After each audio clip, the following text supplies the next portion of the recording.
আসসালামু আলাইকুম, শুভ সকাল। আসলে আমরা এমন একটি দেশে বাস করি, যে যার মতো করে চলি।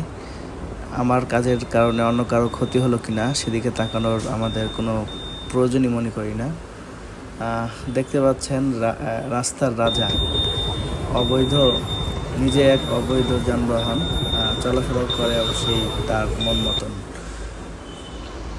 বালু ভর্তি এই মাহেন্দ্র ডিদার্সে ফুল স্পিডে রাস্তা দিয়ে যাচ্ছে, আর বালুগুলো উড়ে উড়ে পিছনে যারা থাকতেছে তাদের চোখে মুখে বা সারা শরীরে লাগছে।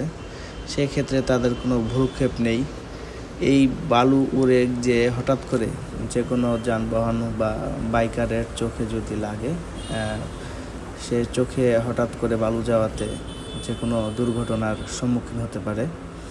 আসলে আমাদের একটু সচেতনতায় পারে সড়ক দুর্ঘটনা রোধ করতে, কিন্তু তারা একটু যদি পর্দা এই মাহেন্দ্রের উপরে দিয়ে দিত তাহলে বালুটা হয়তো উঠতো না।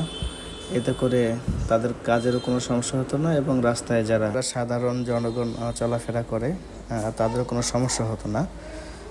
তাই অনুরোধ করব যে অন্ততপক্ষে যেন এইসব মাহেন্দ্র মালিকরা যারা আছেন, আপনারা আপনাদের মাহেন্দ্রর বালু ভর্তি ট্রাকের উপরে একটা পর্দা দিয়ে দেওয়ার ব্যবস্থা করেন, যাতে অন্ততপক্ষে যে কোনো দুর্ঘটনা থেকে আমরা একটু বাঁচতে পারি। ধন্যবাদ সবাইকে।